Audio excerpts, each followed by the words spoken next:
sur K, calcul factoriel. Mes 20 sur 20 sont additionnels. M et P, calcul matriciel. Puissance exponentielle. Mathématicienne au-dessus. Bonjour Michel Damien. Bonjour Corinne. Alors aujourd'hui peut-être qu'on va connaître la suite. Après Eudoxe et Archimède, est-ce qu'il y a des figures qui ont émergé, des figures historiques ou est-ce que c'est un peu flou? Enfin en tout cas dans ma tête salée, est-ce que tu peux un peu m'éclairer sur la suite des événements, en tout cas après Archimède? Alors, bonjour à toutes et à tous d'abord, et merci de continuer à nous écouter.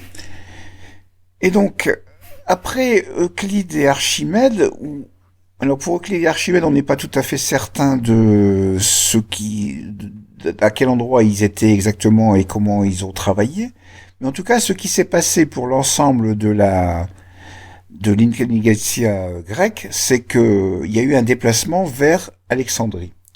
Alors, ce qui s'est passé vers 350 à peu près avant Jésus-Christ, c'est qu'Alexandre le Grand a entrepris de conquérir l'Égypte, et puis il va aller plus loin jusqu'à la frontière de l'Inde. Et en fait, il va assez facilement, il a 25 ans à cette époque. Et je rappelle aussi qu'Alexandre le Grand, son précepteur, c'était Aristote. Et donc, il va se déplacer avec ses armées, il va traverser l'Égypte et la conquérir contre les Perses qui l'occupaient à cette époque-là. Il va être vu un peu comme un sauveur. Et puis il va continuer sa route et laisser donc à la tête de l'Égypte des rois qui vont remplacer les pharaons d'origine grecque qui vont constituer la dynastie des Ptolémées. Donc qui sont en fait des généraux, des chefs de son armée qui vont rester sur place. Et donc Alexandrie va devenir le centre à la fois économique, militaire et culturel de la Grèce. La ville d'Alexandrie va être construite de toutes pièces, sous la forme de 2 ports, d'ailleurs, qui vont être construits et qui vont être le centre du commerce dans la Méditerranée pendant un certain temps. En particulier, dans les siècles qui suivent, ça va être un centre qui va concurrencer le développement de l'Empire romain, qui va créer des guerres à cette époque, enfin un peu plus tard.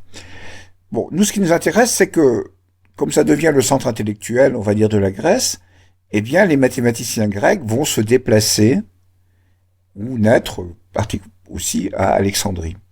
Alors, en ce qui concerne Euclide et Archimède, on ne sait pas trop. Archimède est censé, on pense qu'il est passé à Alexandrie, en tout cas il n'y a pas vécu tout le temps. Euclide, on ne sait pas trop.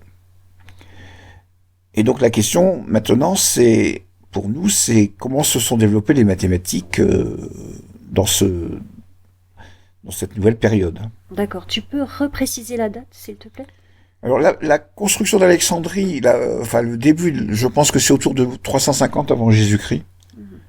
Est-ce que c'est à cette époque qu'on a construit la grande bibliothèque d'Alexandrie? Alors un peu plus tard, oui, sous l'ordre des Ptolémées, qui vont construire la bibliothèque d'Alexandrie, et certains grands mathématiciens, j'en parlerai après, comme Ératosthène, vont être directeurs, mathématiciens et aussi astronomes, vont être directeurs de la bibliothèque. Cette bibliothèque va jouer un très grand rôle. C'est une bibliothèque immense qui contenait entre 200 et 300 000 parchemins et qui va être détruite, on le sait un peu plus tard. Mais cette bibliothèque va être le centre culturel parce que non seulement c'était une bibliothèque, mais c'était aussi une espèce de musée et de centre intellectuel qui était ouvert jour et nuit. Et les intellectuels qui étaient sur place pouvaient y accéder quand ils voulaient. Et ça a été le cas de nombreux d'entre eux, en particulier parmi les mathématiciens. Donc c'est Ératosthène qui l'aurait fondé, cette bibliothèque? Non, il a existé avant lui. Ératosthène a été le 4e bibliothécaire. D'accord. En fait, de la bibliothèque d'Alexandrie. Donc il y en a eu avant lui, quoi, en fait. Entre Archimède et Ératosthène, est-ce que quelqu'un... Est-ce qu'il y a une figure importante des mathématiques, une figure intellectuelle importante? Alors, importante, peut-être pas. Alors, ce qu'il faut voir, c'est que je vais pas détailler l'ensemble des mathématiciens de cette époque, parce qu'il y en avait énormément. Je vais donner dans la suite une liste, on va dire, c'est une liste de quelques mathématiciens dont on connaît les œuvres et qui ont, d'une certaine façon, de manière importante influencer le déroulement des mathématiques. Alors ce qu'il faut voir, c'est que après les éléments d'Euclide et les travaux d'Archimède, et puis après aussi tout ce qui a précédé, c'est-à-dire après Pythagore, Thalès, qui précédait tout ça, ce qui s'est passé dans un premier temps à Alexandrie, c'était plutôt un développement de ce qui avait été fait par les prédécesseurs. Une synthèse et un développement de ce qui a été fait. On peut pas dire qu'il y ait des choses extrêmement nouvelles par rapport à tout ce qui avait été inventé, on va dire avant, à la fois au niveau de la méthode axiomatique, au niveau des développements d'Archimède et avant au niveau des grandes idées qui ont été à la base de la construction des mathématiques. On peut pas dire que l'époque alexandrine a marqué, sauf on le verra pour Diophante peut-être, a marqué un renouvellement important. Par contre, il y a eu un développement énorme des techniques mathématiques et des idées qui avaient été créées auparavant, quoi, en fait. Alors, par exemple, si je prends Apollonius, qui est l'un des premiers dans l'ordre historique, on va dire, donc autour du 2e, 3e siècle avant Jésus-Christ, lui, il a développé ce qu'on appelle les sections coniques, c'est-à-dire les cônes, les paraboles, les hyperboles et les ellipses, qui étaient déjà bien sûr présents dans les éléments d'Euclide. Mais il a développé énormément les connaissances et trouvé de nouveaux théorèmes, de nouvelles propriétés de ces coniques. Il s'est intéressé aux problèmes de construction à la règle et au compas, dont on sait que c'était très important chez Euclide et avant dans la méthodologie mathématique, géométrique, et puis au problème de lieux géométriques, c'est-à-dire de trouver des ensembles de points dans le plan, par exemple, qui satisfont à certaines conditions. Donc on voit là que ce sont des développements de techniques. Il n'y a pas de nouveauté, il n'y a pas de nouveauté théorique là-dedans. Alors par exemple, Ératosthène, qui vit au IIe siècle avant Jésus-Christ, qui est directeur donc de la bibliothèque d'Alexandrie, il est connu pour avoir mesuré la circonférence de la Terre. Alors pour ceux qui ont suivi les cours que je faisais en vidéo, j'avais expliqué que finalement c'est basé sur simplement sur des propriétés liées au théorème de Thalès. Je vais pas oralement comme ça le développer, mais disons que ce sont encore une fois un développement des propriétés qu'on retrouve dans Euclide. Donc c'est un calcul en fait. C'est un calcul, oui. C'est un calcul. Il mesure la circonférence de la Terre en mesurant d'abord la distance sur le long du Nil entre Alexandrie. Il y a quand même une expérimentation. Oui, il y a une expérimentation. Oui, puisque c'est une mesure de la Terre quand même. C'est pas un problème de géométrie. Oui. Mais par contre, c'est basé sur les propriétés du cercle et de la sphère et les propriétés des parallèles, puisqu'il se sert du parallélisme des rayons du Soleil et de l'ombre portée, de l'angle que fait d'une certaine façon que font les rayons du Soleil avec la verticale en un point donné sur la Terre. Il se sert de la distance entre Assouan actuellement et Syène à cette époque-là, au sud, qui est de l'Égypte, qui est sur le tropique, et Alexandrie qui est tout à fait au nord, et en faisant une proportion entre les angles qu'il trouve et l'ensemble de l'angle qui forme 360 degrés qui forment la rotation de la Terre, l'ensemble de la Terre, eh bien il trouve une mesure de la circonférence de la Terre. Alors cette mesure, on n'a pas une idée très précise de ce à quoi ça correspondrait actuellement. C'est-à-dire qu'on ne connaît pas avec précision les unités de mesure. C'était des stades, mais le stade variait d'une région à l'autre et d'un siècle à l'autre, on va dire. C'est-à-dire, il mesurait au même moment l'angle que forme l'ombre. C'est ça? Oui. Alors, si tu veux, je peux expliquer plus précisément. Au même moment, dans deux endroits différents. Alors, oui, si on prend par exemple, si on se met à midi, le jour du solstice d'été, donc au mois de juin, si on se met à midi à Assouan, le soleil est vertical parce qu'on est sur le tropique. Il est à la verticale. Tandis qu'à Alexandrie, il n'est pas, donc un bâton n'a pas d'ombre à cette époque-là. Par contre, à Alexandrie, un bâton a une ombre à la même heure et au même moment. Oui.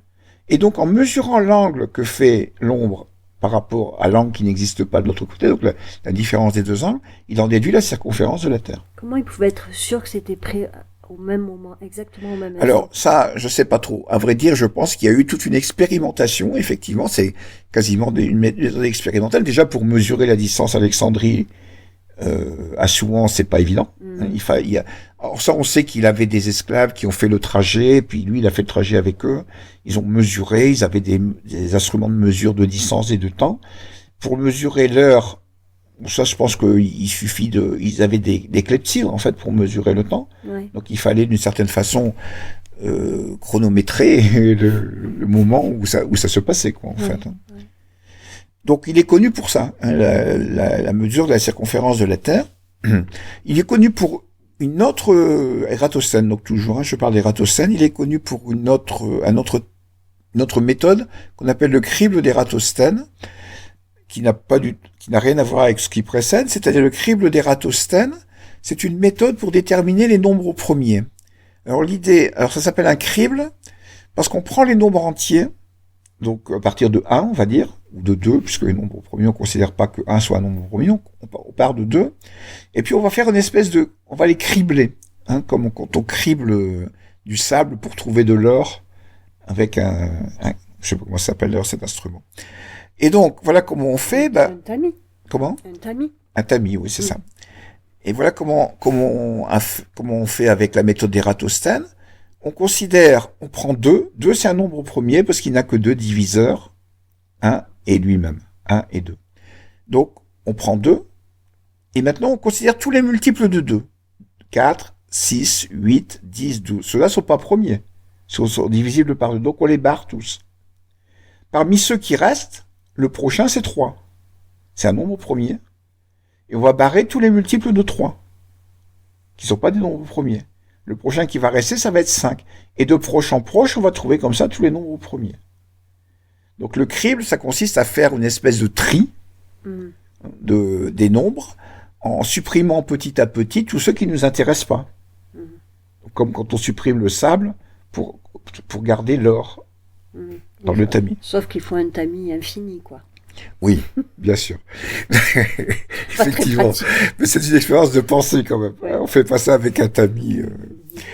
Bon, donc voilà pour Ératosthène. Alors, je vais citer quelques autres alexandrins, on va dire, si on peut dire, habitants d'Alexandrie. Hipparque, qui est connu vers 150 avant Jésus-Christ, qui est connu comme astronome. Qu'est-ce que c'était l'astronomie à l'époque? Alors l'astronomie à l'époque, c'est effectivement le développement des idées d'Aristote en particulier, hein, et puis des prédécesseurs d'Aristote, sur le fait qu'on avait un système géocentrique avec des cercles sur lesquels tournaient les planètes et les étoiles autour. Et donc l'astronomie, ça va consister à faire des calculs sur les dimensions, la vitesse de rotation de ces cercles, les positions relatives. Et en particulier, il va développer considérablement la trigonométrie. La trigonométrie, c'est la mesure des angles. La trigonométrie, c'est quand on essaie dans un triangle donné de faire la relation qu'il y a entre les angles et les longueurs des côtés. Et ça, c'est très important en astronomie. Alors actuellement, ceux qui connaissent un peu la trigonométrie savent qu'on travaille avec des sinus et des cosinus. À l'époque, c'était légèrement différent. On travaillait avec la notion de corde. Alors la corde, c'est simple, c'est la notion de corde comme dans un cercle. La corde, c'est ce qui sépare 2 points en ligne droite sur un cercle.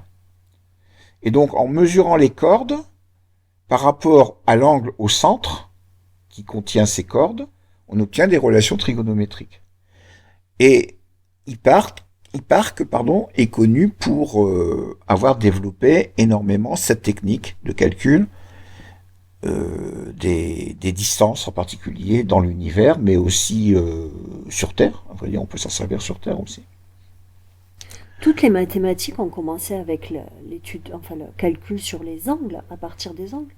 Parce que quand tu nous avais parlé, je pense, du premier mathématicien, c'était Thalès. Oui. Et c'est parti en fait du calcul des angles. Effectivement, parce que alors justement la trigonométrie est extrêmement basée sur le théorème de Thalès, parce que finalement les angles ne dépendent pas de la taille des objets. Oui. Et donc finalement, quand on fait des rapports trigonométriques, ce qu'on appelle les rapports trigonométriques, sinus et cosinus pour nous, ça ne dépend pas de la taille, mais simplement de la forme. Mmh. Et donc, effectivement, tu as raison. Tout a commencé avec un angle. Alors, tout a commencé avec, disons, la prise en compte du fait que la forme d'un objet c'est plutôt ses angles que ses longueurs, Oui. que ses dimensions, quoi, en fait. Et ça, c'est un type de géométrie particulier qu'on a développé plus tard et qui se développe aussi, effectivement, en Grèce, dès le début, à cette époque-là.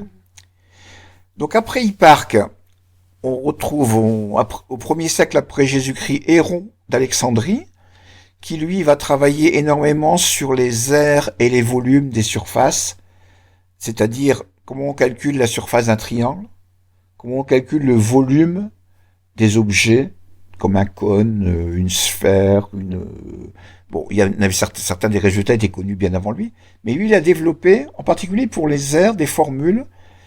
Si je connais les 3 côtés d'un triangle, par exemple, comment je calcule sa surface?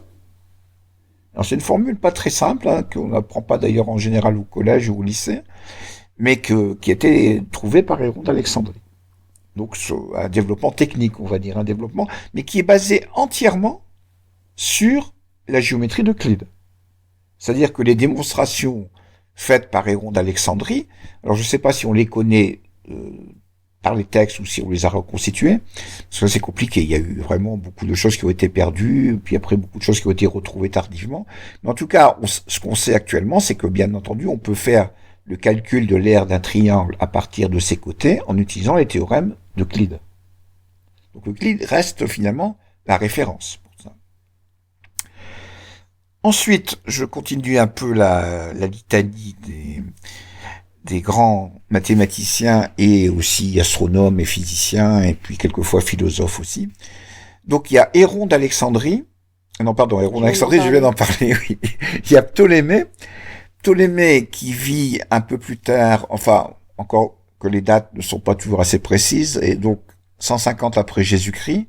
Alors, lui, il est connu pour son texte fondamental que les Arabes ont appelé, enfin, que les chrétiens ont appelé Almageste, d'après le nom arabe, mais qui en fait en grec s'appelle la grande composition. Et c'est lui qui va mettre en forme le système en astronomie des épicycles, dont j'ai parlé bien avant, c'est-à-dire un système du monde un système d'astronomie, dans lequel pour rendre compte de la rotation des planètes et par exemple du fait que le Mars retourne en arrière dans sa course, eh bien, il va construire des épicycles qui sont des cercles sur lesquels se déplacent les planètes, dont le centre lui-même se déplace sur un cercle autour de la Terre. Ça va avoir un grand avenir, ça aussi. Oui. Alors les épicycles, c'est l'astronomie du XVIIe siècle. Exactement, jusqu'au XVIIe siècle, et c'est le XVIIe siècle qui va, on va dire, détruire ce système, hein, avec le système héliocentrique, parce que là c'est un système géocentrique, hein, oui. La Terre est au centre. Et donc avec le système héliocentrique de Copernic et les ellipses de Kepler, qui va venir à bout, on va dire, de ce système des épicycles. N'empêche que les épicycles en tant qu'objet mathématique, et ça j'en parlerai l'année prochaine dans le cours à l'UTL de mathématiques, l'histoire des mathématiques, les épicycles vont continuer à rester un objet d'étude en tant qu'objet mathématique. Sur des courbes très particulières, les épicycles, hein. C'est la courbe, je l'ai déjà expliqué, c'est la courbe que si vous placez un point sur la roue de votre vélo, vous dessinez un point rouge, et vous roulez, vous suivez le mouvement de ce point rouge, c'est quelque chose qui ressemble à un épicycle. Et ces épicycles, parce qu'il y a plusieurs familles, on le met au pluriel, jouent un rôle dans l'ensemble du développement des mathématiques entre le XVIIe et le XVIIIe siècle. Après Newton et après Leibniz. Alors Ptolémée, lui, a eu une grande influence sur les sciences arabes, et son texte, donc l'Almageste, a été une des bases pour les Arabes de l'étude des mathématiques grecques et de l'astronomie grecque. Bon voilà, pour cette partie, disons, jusqu'au IIe siècle après Jésus-Christ, voilà les grands personnages. Alors à ce moment-là apparaît un mathématicien sur lequel je voudrais insister un peu plus, qui s'appelle Diophante. Et donc, Diophante, c'est un mathématicien qui, comme les autres, va s'intéresser au développement, va continuer le développement des mathématiques, mais on lui attribue, alors le texte principal qu'il a écrit s'appelle les arithmétiques, qui sont une collection de problèmes. C'est-à-dire dans ce texte, les arithmétiques, il n'y a pas de théorie générale, mais il y a un ensemble de problèmes dont je vais parler après. Alors, c'est-à-dire des problèmes très particuliers. Et Quel genre de problème? alors, je vais leur dire quelques mots, mais avant, je situe Diophante. Diophante, son importance, c'est qu'on le considère souvent comme étant l'ancêtre de l'algèbre. Alors, l'algèbre n'existe absolument pas. Je vais en dire quelques mots après, à cette époque-là. Qu'est-ce que c'est que l'algèbre, par exemple? Donc, mais je vais en parler tout de suite après. Alors, les problèmes auxquels s'intéresse Diophante sont des problèmes de calcul de dimensions dans des figures, des triangles, par exemple, qui possèdent certaines particularités. Alors, un des problèmes fondamentaux, qui va avoir une grande histoire dans la suite, c'est est-ce que je peux trouver des triangles rectangles dont les côtés sont des nombres entiers? Alors, c'est pas du tout évident. C'est un problème qui est pas du tout évident. Donc, ce problème, par exemple, il a comme solution un exemple simple, alors, on se sert du théorème de Pythagore, puisque ce sont des triangles rectangles. Un exemple simple, c'est le triangle qui a pour côté 3, 4 et 5. Parce que si je fais 3 au carré, ça fait 9. 4 au carré, ça fait 16. 9 plus 16, ça fait 25. Et 5 au carré, ça fait 25. Donc le théorème de Pythagore s'applique, donc le triangle est rectangle. Par contre, si je prends 2, 5 et 8, ça marche pas. Ça sera pas un triangle rectangle. Donc, il va s'intéresser à quels sont les nombres qu'il faut choisir pour obtenir des triangles rectangles. Et cette question, Pourquoi il se posait ce genre de problème? Alors, pourquoi il se posait ce genre de problème? Je sais pas trop, à vrai dire, parce que son livre, c'est un recueil de problèmes de ce type-là. Alors, bien sûr, ces problèmes sont liés à la géométrie encore, quand même. Est-ce qu'il y avait une application particulière ou pas? Non. Je pense que, alors je m'avance peut-être un peu, mais j'ai lu quelque part, en tout cas, que Diophante était un pythagoricien. C'est-à-dire qu'il pensait que les nombres entiers jouaient un rôle important. Oui. Et donc il cherchait des figures dont les dimensions étaient des nombres entiers. Il cherchait à caractériser des figures dont les dimensions sont des nombres entiers. Alors, bien entendu, la plupart des propositions ou des théorèmes qu'utilise qu'utilise Diophante sont de nature géométrique. En fait, on peut les traduire en calcul numérique. Bon. Par exemple, il se pose la question de savoir est-ce que je peux, si j'ai un nombre entier, est-ce que je peux le décomposer en une somme de 2 carrés? Alors, on voit que c'est lié au théorème de Pythagore aussi, ça. Oui. Par exemple, je prends 17, est-ce que je peux l'écrire comme la somme d'un carré plus un autre carré? Oui. Et donc, il cherche à caractériser les nombres qui permettraient de faire ça. Alors, donc, ce problème dont je parlais, c'est-à-dire décomposer en somme de 2 carrés, c'est un problème qui va être étudié énormément dans la suite parce que quand on généralise, on cherche à trouver une décomposition non plus en carré mais en puissance, par exemple en cube ou en puissance 4, eh bien ça va donner ce qu'on appelle l'hypothèse de Fermat. Et Fermat, quand il énonce son hypothèse, qui va être démontrée par Andrew Wise à la fin du XXe siècle, eh bien Fermat écrit qu'il peut trouver, ce qui était sans doute faux, une démonstration, dans la marge d'un texte de Diophante. C'est en lisant Diophante qu'il lui vient cette idée de son hypothèse au XVIIe siècle. Donc.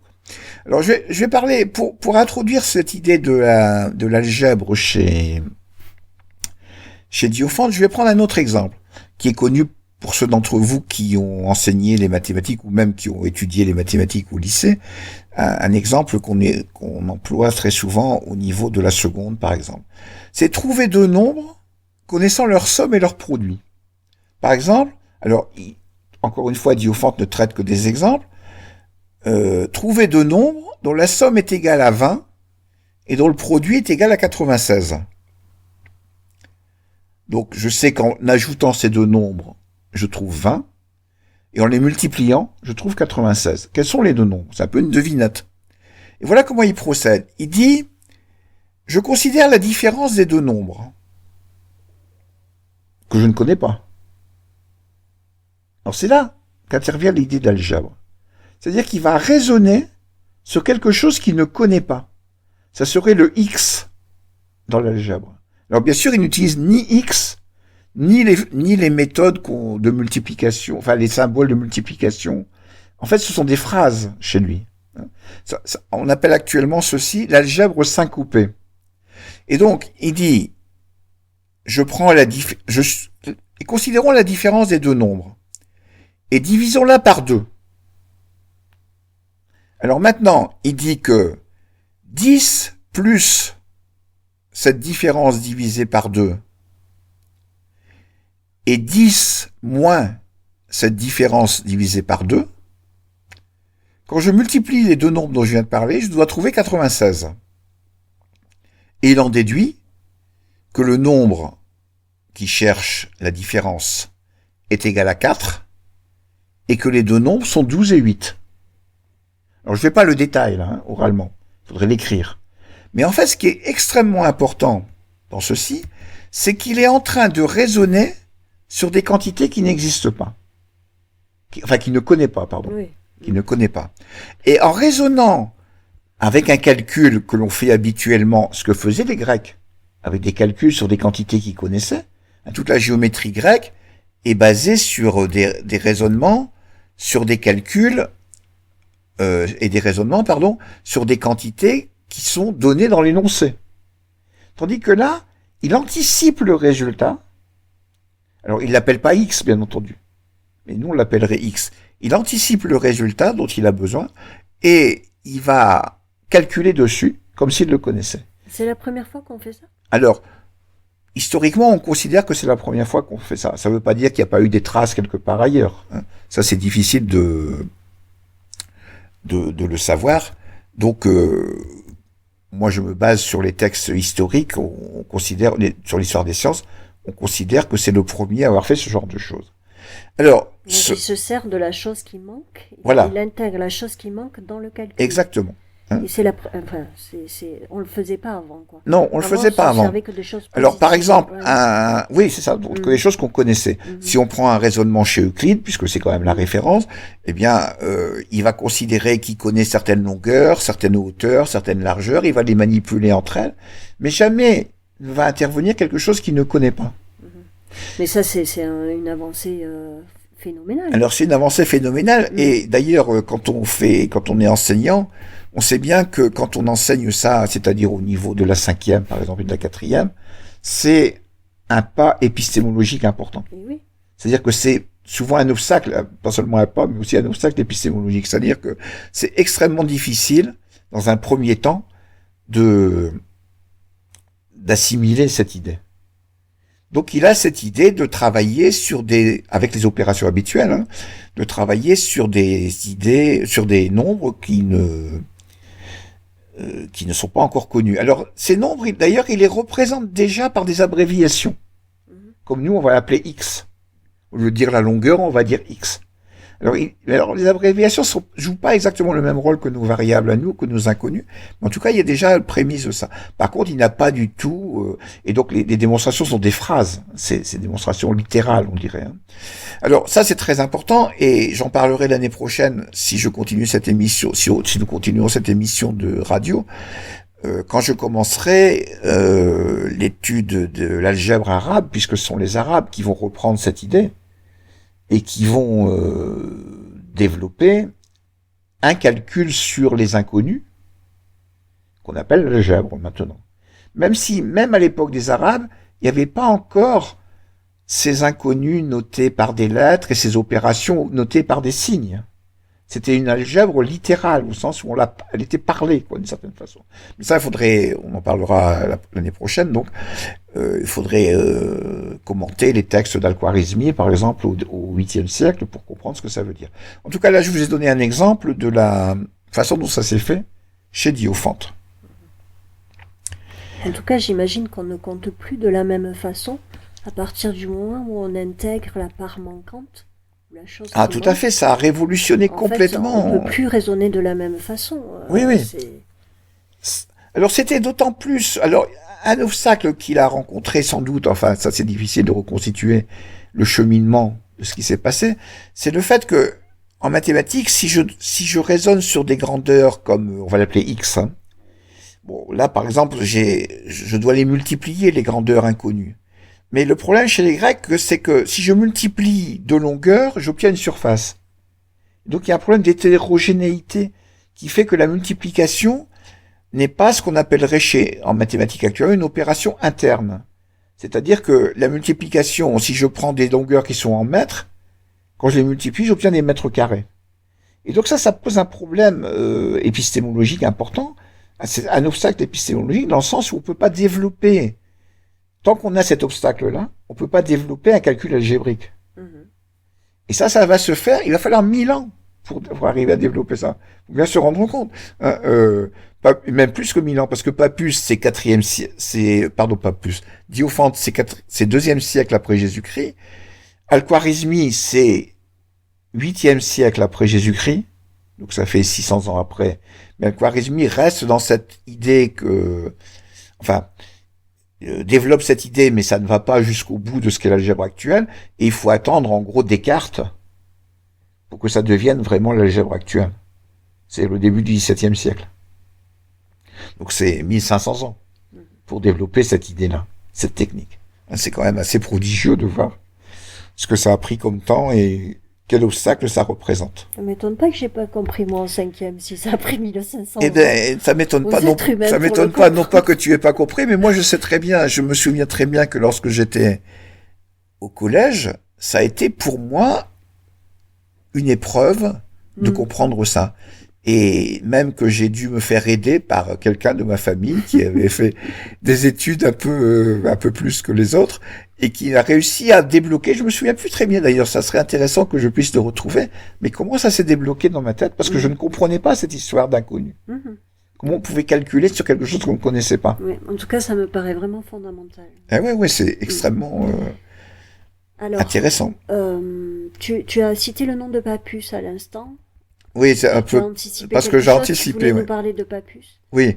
Alors je voudrais terminer parce que là, on va terminer parce qu'on a déjà passé pas mal de temps. Puis on va terminer en citant deux personnages qui restent dans cette histoire des mathématiques alexandrines. Alors il y a Pappus d'Alexandrie qui a écrit un document qu'on appelle la collection Synagogue.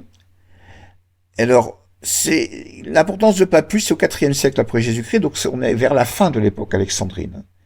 Après, Alexandrie va être repris par les Perses, en fait, vers 600 après Jésus-Christ, temporairement, en tout cas, va être repris par les Perses. Et Pappus, lui, va faire une espèce de compilation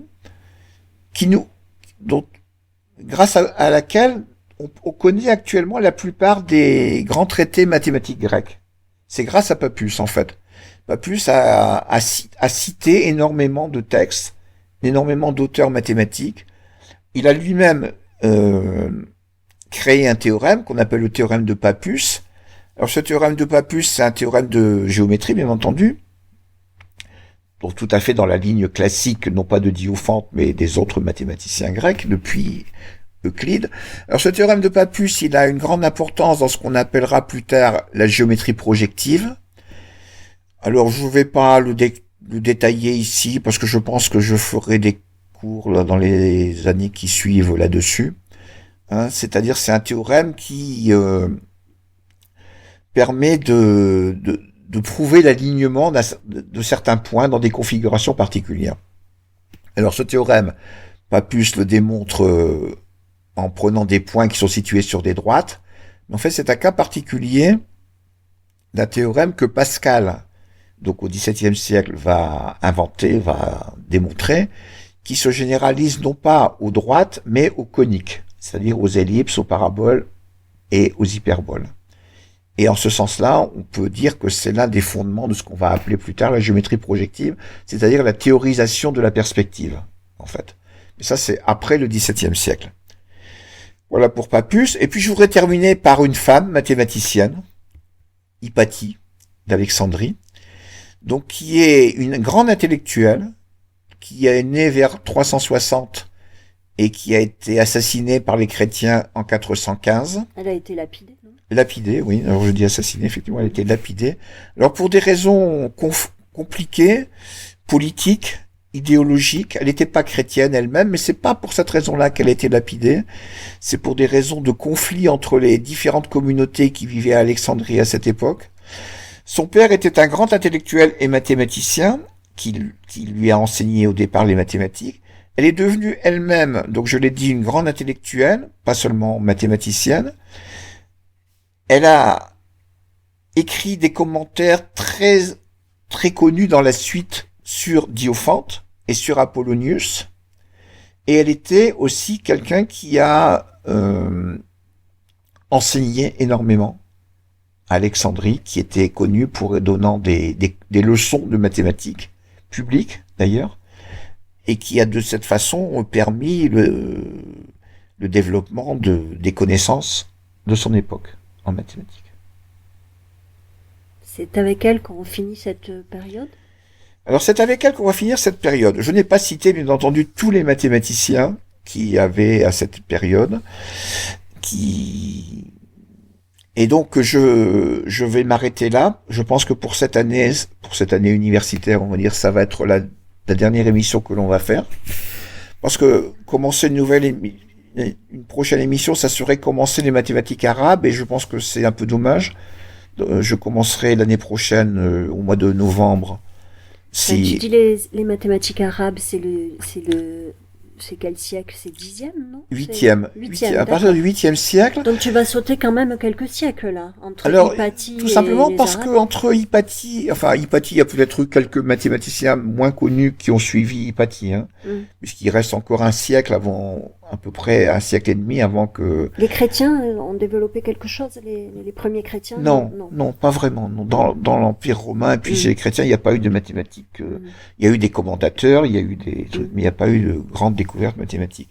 Et donc, ce qui va se passer, c'est qu'il va y avoir un espèce de trou, on va dire, historique entre le 4e siècle, donc 4e, 5e siècle, et le 8e siècle, où, après la première expansion arabo-musulmane, les mathématiciens arabo-musulmans, donc je dis arabo-musulmans parce que c'est quelque chose qui dépend à la fois de la religion musulmane et de la culture arabe. Mais ce n'étaient pas tous des arabes. C'est pour ça que je dis aussi musulmane, parce que par exemple, Al-Khwarizmi était un Perse. Il vivait à Bagdad, dans l'empire perse de l'époque. Il avait été conquis, Bagdad avait été conquise par les Arabes, bien entendu. C'était un grand centre culturel arabe. Mais ça, j'en parlerai on en parlera ensemble l'année prochaine. D'accord, avec plaisir. En commençant donc par justement cette invention de l'algèbre, par Al-Khwarizmi, et on verra comment ça s'articule avec Diophante et comment ça se sépare aussi de Diophante. Voilà. Alors on va se dire à l'année prochaine. Alors, ça va être long. L'année prochaine, ça va être, je pense, au début novembre, puisque j'avais, comme tous les ans, décidé de commencer à la fois les cours à l'UTL. Alors, ça va dépendre aussi de la façon dont l'UTL continue les cours. Mais bon, en ce qui concerne la radio, je pense que ça posera pas de problème. S'ils sont toujours d'accord pour que nous continuions nos émissions, on essaiera de prolonger donc ces entretiens extrêmement agréables. Et je te remercie de ta participation. Merci à toi, j'ai appris énormément de choses et j'espère qu'il en est de même pour les gens qui t'écoutent. Merci beaucoup pour tout ce temps que tu nous as consacré. Eh bien, moi, je voudrais aussi donc te remercier parce que le temps que j'y ai consacré, c'était ton temps aussi. Et remercier tous les auditeurs et les auditrices en espérant qu'ils seront encore intéressés pour continuer d'écouter ces émissions l'année prochaine. À bientôt donc. Au revoir. Au revoir. Calcul factoriel, mes 20 sur 20 sont additionnels. MIP, calcul matriciel, puissance exponentielle. Mathématicienne au-dessus des barèmes. 2 fois le QI d'Einstein, je vais le remplacer. Mathématicienne au-dessus des barèmes. 2 fois le QI d'Einstein, je vais le remplacer.